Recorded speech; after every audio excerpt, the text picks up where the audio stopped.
नमस्कार, स्वागत है आप सबका दिन भर की तमाम बड़ी और अहम खबरों के साथ। मैं हूं कवीन सचान। शुरुआत हेडलाइन से। भारत और स्पेन के बीच साइबर सुरक्षा समेत 7 करार। प्रधानमंत्री का स्मार्ट सिटी और रेलवे में निवेश का न्योता। आतंकवाद के खिलाफ साझा रणनीति पर जोर।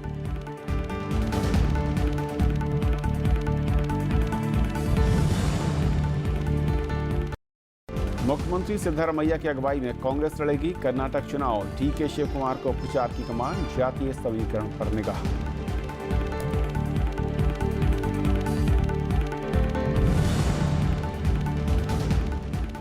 पशुओं के व्यापार पर पाबंदी के खिलाफ तमिलनाडु में प्रदर्शन। केरल सरकार बुलाएगी विशेष सत्र। गाय को राष्ट्रीय पशु बनाने की राजस्थान हाईकोर्ट की सलाह।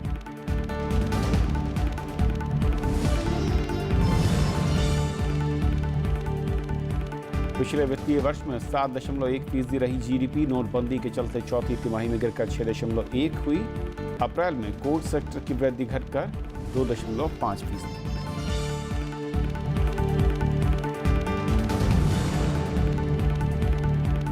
अफगानिस्तान की राजधानी काबुल में विस्फोट, 80 की मौत, 350 से ज्यादा घायल। भारत समेत दुनिया भर ने की निंदा।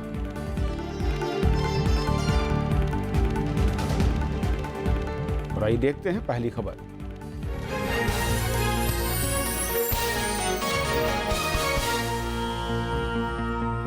काबुल के राजनयिक इलाके में आज हुए विस्फोट में 80 लोग मारे गए, जबकि 350 से ज्यादा लोग घायल हुए हैं। हमले की जिम्मेदारी अब तक किसी भी संगठन ने नहीं ली। भारत समेत दुनिया भर के देशों ने इस हमले की कड़ी निंदा की है। राजधानी काबुल बुधवार को एक बार फिर आतंकियों के निशाने पर रही। खुदकुश हमलावर ने जानबाग स्क्वायर पर सुबह करीब 8:30 बजे विस्फोटकों से लदे ट्रक को उड़ा दिया। धमाके की आवाज कई किलोमीटर दूर तक सुनी गई। धमाका भारतीय दूतावास के करीब हुआ।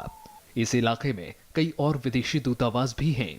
धमाका इतना शक्तिशाली था कि दूतावास की खिड़कियों और दरवाजे के शीशे टूट गए। धुएं से काबुल के आसमान में अंधेरा छा गया।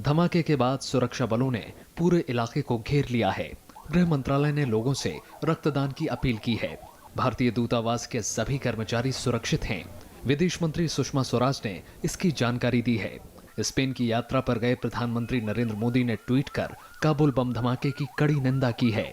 उन्होंने आतंकवाद का समर्थन करने वाली ताकतों को हराने पर जोर दिया। ये एरिया जो था ये बहुत करीब है इंडियन एम्बेसी, ईरान एम्बेसी और जर्मन एम्बेसी से भी बहुत करीब है। और लगातार इस तरह के अटैक हम देख रहे हैं, पिछले कुछ महीने से बढ़ते चले जा रहे हैं। एक सिस्टमेटिक तरीके से काबुल और अफगानिस्तान को डिस्टेबलाइज करने की कोशिश कर रहे हैं। हाल के महीनों में काबुल में कई धमाके हुए हैं। इससे पहले फरवरी महीने की शुरुआत में सुप्रीम कोर्ट में हुए आत्मघाती बम धमाके में कम से कम 19 लोगों की मौत हो गई थी। ताजा धमाकों को लेकर पूरे अफगानिस्तान में सुरक्षा से जुड़ी चिंता और गहरी हो गई है। Bureau report, Rajya Sabha TV. और काबुल धमाके पर और बातचीत करने के लिए हमारे साथ खास मेहमान जुड़ रही हैं पूर्व राजदूत वीना सीकरी जी। वीना जी, बहुत बहुत स्वागत है आपका। मैम, अफगानिस्तान में जब अमेरिकी सैनिकों की चरणबद्ध तरीके से वापसी का ऐलान किया था अमेरिकी राष्ट्रपति ने, तत्कालीन राष्ट्रपति ने, तब एक बड़ी आशंका आई थी कि क्या वाकई अफगानिस्तान में आतंकवाद काबू में रहेगा। लेकिन अब जिस तरीके से पिछले 1 साल में एक के बाद एक धमाके आतंकवादी हमले हो रहे हैं, वो तमाम आशंकाएं अब सही दिख रही हैं। क्या वाकई अब आउट ऑफ कंट्रोल होता दिख रहा है वहां पर सब कुछ?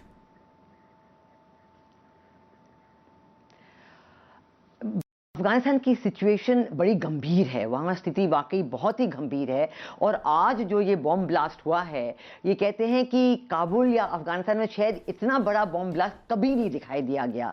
और ये भी सूत्रों के अनुसार कहा जाता है कि एक सुएज ट्रक कोशिश कर रही थी कि वो डिप्लोमेटिक क्वार्टर के अंदर जाए, और उस सुएज ट्रक में कहते हैं कहीं मतलब 100 या 800 900 इवन 1000 किलोग्राम की आरडीएक्स भरी हुई थी।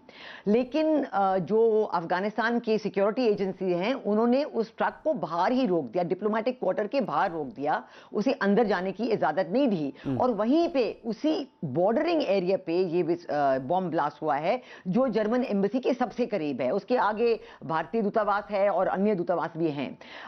कहा जाता है कि ये रमजान के महीने में हुआ है। क्यों हुआ है? तालिबान जो है अपना जोर जमाने की कोशिश कर रहा है। कहते हैं कि तालिबान के कब्जे में 1/3 मे बी 40%, 40% अफगानिस्तान का इलाका शायद तालिबान के कब्जे में आ चुका है। लेकिन तालिबान ने इनकार किया है कि उन्होंने कहा है। पाकिस्तान पे शक जा रहा है, पाकिस्तान ने भी अपनी निंदा प्रकट की है। तो इस बॉम्ब ब्लास्ट का जो महत्व है बहुत ही ये गंभीर और खबरदार और खतरनाक स्थिति है। और लगता है कि जो तालिबान हो, इस्लामिक स्टेट बिल्कुल चुप है, कुछ नहीं कहा है। इस बार काबुल में अपना बिल्कुल अपना कंट्रोल जमाना की कोशिश कर रहे हैं। और ये भी लगता है कि डिप्लोमेटिक के अंदर कोई उनका टारगेट था, और ये ट्रक जो है सुएज ट्रक को अंदर जाने की इजाजत नहीं मिली। क्या टारगेट था, किसका निशाना था, किस पे निशाना था उनका, ये अभी पता चलेगा। जरूर इसमें इंक्वायरी होगी और पता चलेगा। लेकिन ये बहुत आमतौर पर जब ऐसे हमले होते हैं और आईएस और मेरा ख्याल अगर हाथ होता है तो वीना जी आपने भी देखा होगा कि वो तुरंत इसकी जिम्मेदारी लेने से पीछे नहीं हटते, बल्कि वो प्रचारित करते हैं खुद को कि उन्होंने ये हमला किया है। लेकिन इस हमले के कई घंटे बीत जाने के बाद भी अब तक किसी ने जिम्मेदारी नहीं ली है। अफगानिस्तान जो वहाँ की लोकल एजेंसियां हैं, वहाँ के जो समाचार पत्र हैं, वो इशारा कर रहे हैं पाकिस्तान के कुछ संगठनों की तरफ। किस तरीके से आप देखती हैं, और क्या पाकिस्तान अफगानिस्तान के रिश्ते जिस तरीके से अब खराब होते देख रहे हैं आतंकवाद को लेकर, ये उसी कड़ी से जोड़कर देखा जाए? जी बिल्कुल, पाकिस्तान अफगानिस्तान के रिश्तों में बहुत ही बड़ी दरार आ गई है। और लगता है कि इनके रिश्ते बहुत ही प्रेसिडेंट घनी ने भी कहा है, फॉर्मर प्रेसिडेंट हामिद करजाई ने भी कहा है, सारे लोगों की निंदा पाकिस्तान की बहुत कड़ी तरीके से निंदा हो रही है पाकिस्तान की तरफ। अब देखिए इसमें जरूर पता चलेगा, क्योंकि अगर ये कुछ पर्टिकुलर मटेरियल है, आरडीएक्स है या कुछ और है, तो पता चलेगा ये कहां से आया है। जरूर इस पे इंक्वायरी होगी। और क्योंकि जर्मन, यूरोपियन यूनियन के एम्बेसीज इसमें इन्वॉल्व है, वो भी इसमें अपना हाथ देंगे कि पता करने की कोशिश करेंगी कि ये कहां से हुआ है। और कहते हैं कि अगले हफ्ता 10 दिन में प्रेसिडेंट ट्रंप की तरफ से भी अफगानिस्तान पाकिस्तान की पॉलिसी कुछ वो सोच रहे थे। उनकी जो ये राय है कि शायद वो अफगानिस्तान में अपनी ट्रूप्स का बढ़ावा करें, क्या करें, वो भी अपनी पॉलिसी कहते हैं कुछ अनाउंस करने वाले हैं। तो जरूर वो इस जो आज का हादसा हुआ है इसको लेते हुए अपनी पॉलिसी करेंगे। तो जरूर ये जो है ऐसे मौके पर है, और अफगानिस्तान के लोग बहुत ही नाराज हैं, बहुत ही नाखुश हैं, बहुत ही गुस्से हैं कि रमजान के महीने में कैसे ये हुआ है और इतने लोगों की मौत, इतने लोग घायल हुए हैं। और जो लोग मतलब ऐसे महीने में वो अपने प्रेयर्स करते हैं, ये पीस का महीना समझा जाता है कि अमन रहेगी, खाली रहेगी इस महीने में, और इस महीने के बीच में हुआ है। तो ये वाकई एक ऐसी कोशिश है जो बहुत ही गंभीर कोशिश है। और लगता है कि जो मतलब वो काबुल के हार्ट में जो प्रेसिडेंशियल पैलेस का एरिया, डिप्लोमेटिक क्वार्टर कह रहे, उस पे अपना कब्जा। अफगानिस्तान के अंदर जो कई और दूसरे घटक थे जिनके साथ एक लंबी लड़ाई चल रही थी, उनके साथ हाल में जो समझौते हुए, उसके बावजूद शांति नजर नहीं आ रही है। क्या आप इसके पीछे फैक्टर देख रही हैं? और बार बार हमले होना, वो भी राजधानी काबुल के वीआईपी इलाकों में, इंटरनल सिक्योरिटी के लिहाज से देखा जाए, क्या वहाँ की मैन पावर बहुत ट्रेन नहीं है, या फिर इंटरनल जो सपोर्ट है वो कहीं कुछ कमज़ोर होता दिखता है? इंटरनल सिक्योरिटी ज़रूर इसमें बिल्कुल होम मिनिस्ट्री का तो है ही है कि उनका काम है कि वो इसको देखें। बट इंटरनल सिक्योरिटी जो अफगानिस्तान नेशनल डिफेंस फोर्सेस हैं, वो तो अभी उनकी ट्रेनिंग ज़्यादा हो रही है, उनको वेपन्स मिल रहे हैं, उनकी मतलब जो स्पेशल फैसिलिटीज़ मिल रहे हैं। हमारी तरफ से भी हमने डिफेंस फोर्सेस को हेलीकॉप्टर्स दिए हैं।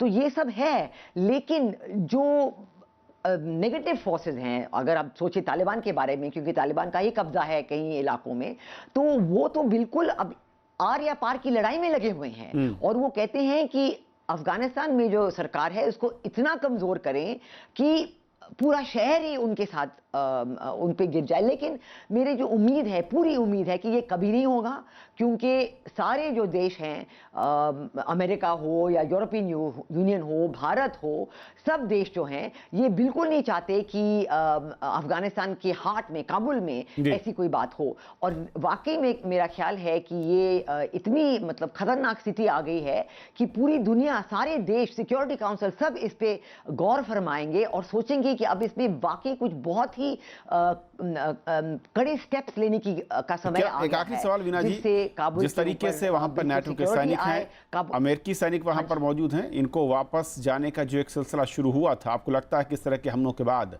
जो रणनीति है, जो टैक्टिक्स है, वो बदलनी होगी अगर काबुल और अफगानिस्तान को शांति की तरफ ले जाना है? जी, कई हफ्तों से ये चल रहा है कि जो अमेरिकन ट्रूप्स हैं काबुल में, उनका जो वो कम नहीं हो सकते, बल्कि ये सोच होनी चाहिए कि इनका बढ़ावा होना चाहिए और ये ट्रूप्स के नंबर को बढ़ना चाहिए। और इसी बात पे प्रेसिडेंट ट्रंप और उनके नेशनल सिक्योरिटी एडवाइजर और स्टेट डिपार्टमेंट, सब पेंटागन इसी बात पे गौर फरमा रहे हैं और इसकी बात पे अगले हफ्ते 10 दिन में इस पे कुछ डिसीजन लिया जाएगा, कुछ निर्णय लिया जाएगा। और उम्मीद है कि आज के ये जो खतरनाक स्थिति पैदा हो गई है आज के विस्फोट के बाद, तो इस पे जरूर कुछ एक्शन लिया जाएगा। और लेकिन फैसले पहले लिए गए उसको रिव्यू करने, हमारे दूतावास रिव्यू हो सकते हैं और नई कोई नीति अमेरिका की ओर से और यूएन की ओर से दिख सकती है। बहुत बहुत शुक्रिया वीना जी इस पूरी बातचीत और चर्चा में शामिल होने के लिए आपका। जी जी, ये थी पहली खबर। छोटा सा ब्रेक और ब्रेक का उस पार दिन भर की दूसरी बड़ी खबर।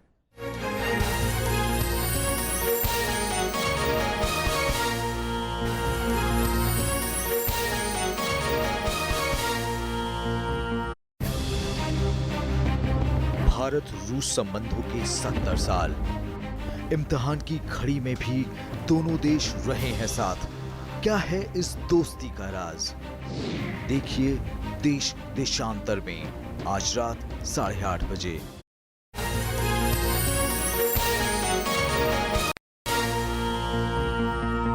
प्रधानमंत्री नरेंद्र मोदी की यात्रा के दौरान भारत और स्पेन ने 7 समझौतों पर दस्तखत किए हैं, जिनमें साइबर सुरक्षा और नागर विमानन क्षेत्र में तकनीकी सहयोग के करार भी शामिल हैं। दोनों नेताओं के बीच आतंकवाद, संयुक्त राष्ट्र में सुधार समेत कई अहम मसलों पर चर्चा हुई। प्रधानमंत्री ने स्पेन के राजा फिलिप से भी मुलाकात कर कई अहम मसलों पर उनसे बातचीत की। स्पेन के दौरे पर मैड्रिड पहुंचे प्रधानमंत्री नरेंद्र मोदी और स्पेन के राष्ट्रपति मारियानो रॉजॉय के बीच आपसी सहयोग बढ़ाने समेत कई मुद्दों पर चर्चा हुई। बातचीत के बाद दोनों देशों के नेताओं की मौजूदगी में 7 समझौतों पर हस्ताक्षर किए गए। जिन समझौतों पर हस्ताक्षर हुए उनमें सजा याफ्ता कैदियों की अदला बदली, अंग प्रत्यारोपण पर MOU, साइबर सुरक्षा, नवीकरणीय ऊर्जा, नागरिक उड्डयन में तकनीकी सहयोग, राजनयिक पासपोर्ट के लिए वीजा छूट, राजनयिक संस्थानों के बीच सहयोग शामिल है। दोनों नेताओं ने इसके अलावा कई और क्षेत्रों में सहयोग बढ़ाने पर जोर दिया। हर प्रकार की अमानवीय चुनौतियों के बीच भी हर देश में आर्थिक विकास की प्राथमिक जिम्मेवारी होती है। राष्ट्रपति जी ने स्पेन के अंदर आर्थिक क्षेत्र में अनेक रिफॉर्म किए हैं। Railway expansion, railway upgradation, smart cities, ऐसे अनेक क्षेत्र हैं जिसके अंदर स्पेन की महारत है।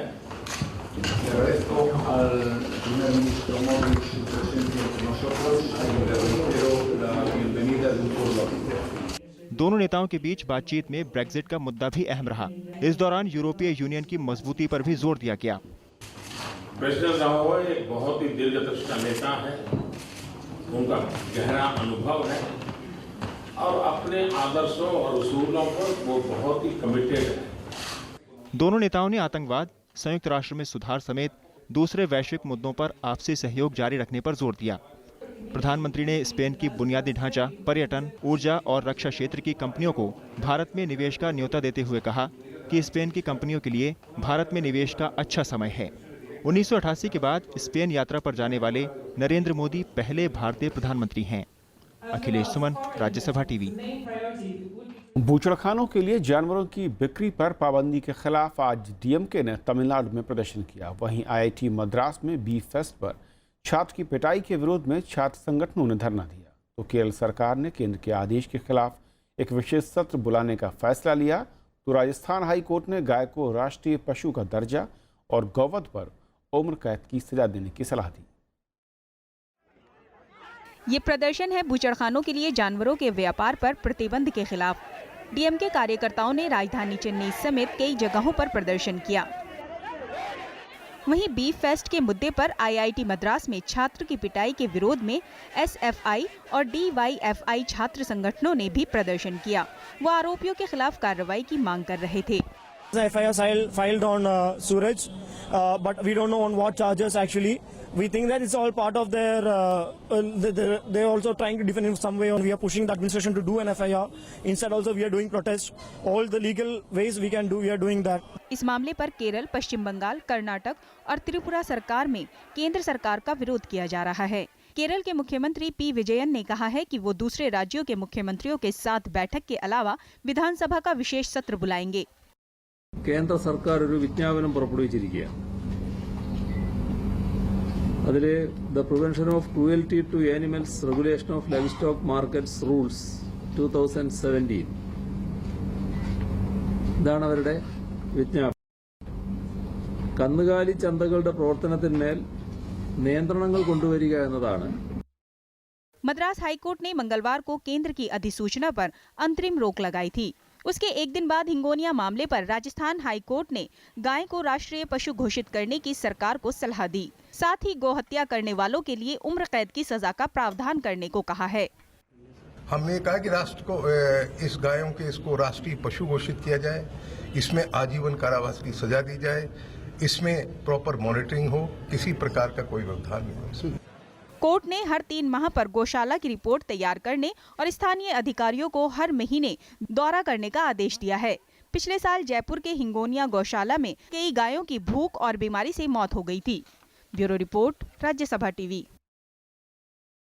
कश्मीर के शोपोर में पुलिस पार्टी पर आतंकियों ने ग्रेनेड से हमला किया, जिसमें 4 पुलिसकर्मी घायल हो गए। इस बीच 3 दिन के बंद के बाद आज कश्मीर घाटी में बाजार और स्कूल खोल दिए गए और हालात सामान्य रहे। कश्मीर घाटी में अलगाववादियों के 3 दिन के बंद के बाद बुधवार को हालात सामान्य होते दिखे। जनजीवन एक बार फिर पटरी पर लौट रहा है। आज सुबह से बाजार खुले रहे, वहीं स्कूलों को भी खोला गया और परिवहन सेवा भी बहाल हो गई। हमने आज 4 दिनों के बाद दुकान खोल लिया है, क्योंकि हड़ताल की वजह से यहाँ पे प्रॉब्लम हो गई और बिजनेस में इससे बहुत नुकसान हुआ है। और जो इन्होंने इंटरनेट सर्विस भी बंद की है, हम गवर्नमेंट से अपील करते हैं कि वो ये इंटरनेट चालू फिर से यहाँ पे लागू करे। उधर मंगलवार रात बारामूला में आतंकियों की ओर से की गई गोलीबारी में 2 लोग घायल हो गए। पुलिस ने मामला दर्ज कर जांच शुरू कर दी है। शनिवार को सुरक्षा बलों के साथ हुई मुठभेड़ में हिजबुल मुजाहिदीन का आतंकी सब्जार बट मारा गया था। इसके बाद घाटी में विरोध प्रदर्शन शुरू हो गए थे। कानून व्यवस्था बनाए रखने के लिए कई इलाकों में कर्फ्यू जैसी पाबंदियां लगा दी गई थी और मोबाइल इंटरनेट सेवाओं को बंद कर दिया गया था। Bureau report, Rajya Sabha TV. Bihar के स्वास्थ्य मंत्री तेज प्रताप मुश्किलों में घिर गए हैं। तेज प्रताप के खिलाफ बुधवार को भारत पेट्रोलियम कॉरपोरेशन लिमिटेड ने नोटिस जारी किया है। बीपीसीएल ने नोटिस ऑफिस ऑफ प्रॉफिट के तहत जारी किया और 15 दिनों में इसका जवाब मांगा है। बीजेपी नेता सुशील मोदी ने आरोप लगाया कि तेज प्रताप को साल 2012 में पटना के बेऊर के पास न्यू बाईपास रोड पर भारत पेट्रोलियम का एक पेट्रोल पंप आवंटित किया गया और उसके लिए कंपनी के एक अधिकारी के साथ सांठगांठ कर फर्जी दस्तावेज तैयार किए गए थे। हम लोग जहाँ है उचित फोरम पे हम लोग बात करेंगे। ये मीडिया के माध्यम से सारी बातें हो रही हैं, तो एक तरफा ही क्यों बातें हो रही हैं?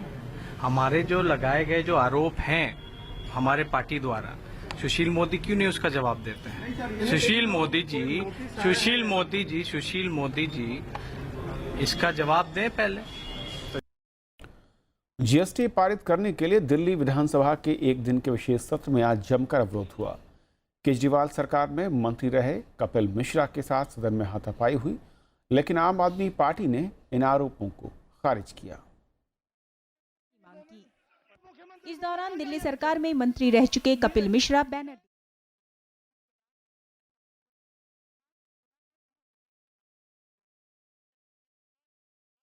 दिल्ली विधानसभा ने आज राज्य जीएसटी विधेयक को मंजूरी दे दी। दिल्ली के मुख्यमंत्री अरविंद केजरीवाल ने कहा है कि वो जीएसटी के पक्ष में है, लेकिन इसको लागू करने को लेकर लोगों को कुछ आशंकाएं हैं।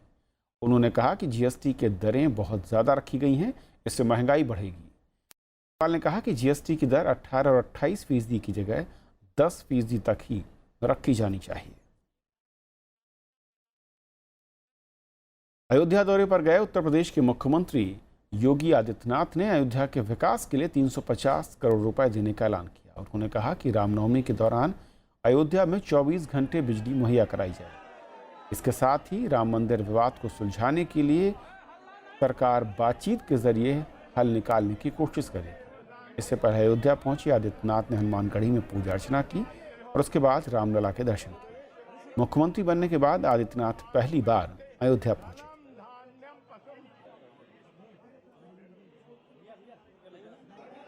अयोध्या में लगभग हम लोग इन सभी योजनाओं पर अयोध्या की दृष्टि से लगभग 350 करोड़ रुपए खर्च करने जा रहे हैं अयोध्या के विकास की दृष्टि से। कांग्रेस ने कर्नाटक में होने वाले आगामी विधानसभा चुनाव मौजूदा मुख्यमंत्री सिद्धारमैया के नेतृत्व में लड़ने का फैसला किया है। आलाकमान से हरी झंडी मिलने के बाद पार्टी ने लिस्ट जारी कर इसका ऐलान किया। वहीं पार्टी ने डीके शिवकुमार को प्रचार की कमान सौंपी है।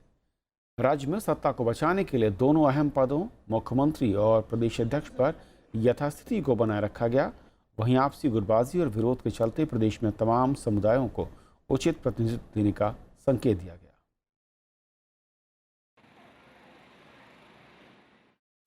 समाजवादी पार्टी के नेता शिवपाल सिंह यादव ने कहा है कि वो 6 जुलाई को समाजवादी सेकुलर मोर्चा बनाएंगे। इसके अध्यक्ष मुलायम सिंह यादव होंगे।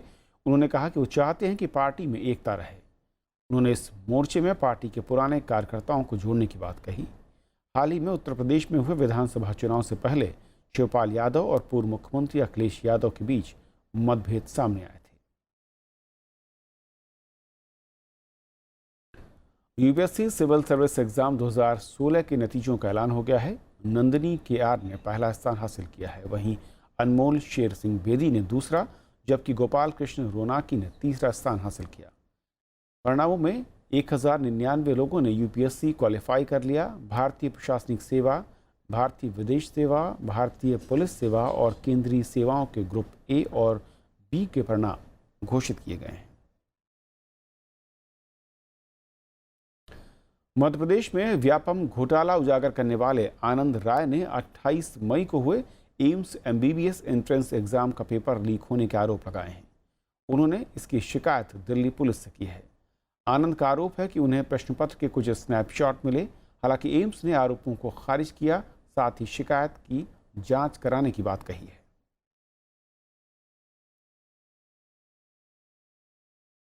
वित्तीय वर्ष 2016-17 में देश की जीडीपी विकास दर 7.1% रही। 2016 में ये विकास दर 8% थी।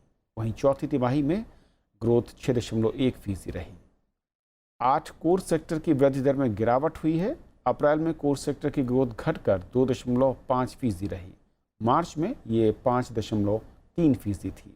अप्रैल में स्टील और कोल उत्पादन में गिरावट देखने को मिली। चक्रवाती तूफान मोरा के चलते पूर्वोत्तर राज्यों में भारी बारिश हो रही है। मिजोरम में बारिश और तेज हवाओं से कई मकान तबाह हो गए। कई जगह भूस्खलन की खबरें हैं। तो दिल्ली एनसीआर में बारिश के चलते लोगों को गर्मी से राहत मिली, लेकिन बांग्लादेश में आफत है। वहां पर राहत के काम में जुटी भारतीय नौसेना ने मोरा तूफान में फंसे 33 नागरिकों को बचा लिया है। तूफान के चलते मिजोरम और मणिपुर में भारी बारिश और तेज आंधी से कई मकान तबाह हो गए। कई जगहों पर भूस्खलन भी हुआ। बिजली और संचार सेवाएं बाधित हैं। सड़कों पर पेड़ गिरने से आवाजाही में दिक्कत हो रही है। बारिश को देखते हुए लोगों को अब बाढ़ का डर सताने लगा है। Present condition, like there is no way that it's going down. It's rising up. The water level is in there, and if the rate continues, the cyclone continues, we are likely to face a lot worse than this. चक्रवाती तूफान मोरा ने बांग्लादेश में भी भारी तबाही मचाई है। इसमें 6 लोगों की मौत हो गई और कई मकान तबाह हो गए। राहत काम में जुटी भारतीय नौसेना ने मोरा तूफान में फंसे 33 नागरिकों को बचाया। हमारे शिप ने डिटेक्ट किया कि कुछ लोग समुद्र में तैरते हुए मिले हमें, तो हमने इमीडिएटली उनका सर्च एंड रेस्क्यू किया। हमने इस वक्त तक अभी 33 पीपल हमने बचा लिए हैं और ऑन बोर्ड ले लिए हैं और भी एसएआर चालू है। चक्रवात की वजह से देश के कई इलाकों में मौसम का मिजाज बदल गया है। दिल्ली एनसीआर में बारिश से लोगों को गर्मी से राहत मिली है। Bureau report, Rajya Sabha TV. उधर श्रीलंका में भारी बारिश, बाढ़ और भूस्खलन से मरने वालों की संख्या 200 को पार कर गई, जबकि 100 से ज़्यादा लोग अभी भी लापता हैं। हालांकि श्रीलंकाई सेना और भारतीय नौसेना मिलकर राहत के काम में जुटी हुई है। छोड़ जाते हैं इसी रिपोर्ट के साथ। श्रीलंका में बाढ़ के बाद हर तरफ बर्बादी का मंजर है। दूर दराज के इलाकों में अब भी मलबे से शवों को निकालने का काम जारी है। कोलंबो से 65 किलोमीटर दूर हुए भूस्खलन में 12 लोगों की जानें चली गईं। प्रशासन ने मलिंगा पर्वत के तट पर रह रहे लोगों से हालत सुधरने तक राहत शिविरों में रहने की अपील की है।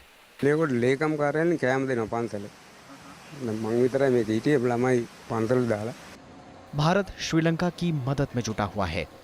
भारतीय सेना ने राहत की बड़ी खेप के साथ 3 जहाज श्रीलंका भेजे हैं।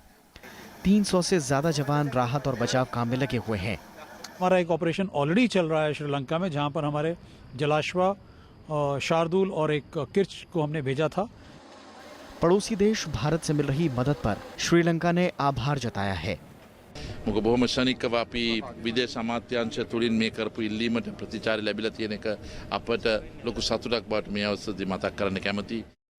श्रीलंका में बारिश और बाढ़ से करीब 6 लाख से ज्यादा लोग पलायन को मजबूर हुए हैं। संयुक्त राष्ट्र महासचिव एंटोनियो गुटेरेस ने भी श्रीलंका के हालात पर चिंता जताते हुए सहयोग का भरोसा दिया है। Bureau report, Rajya Sabha TV.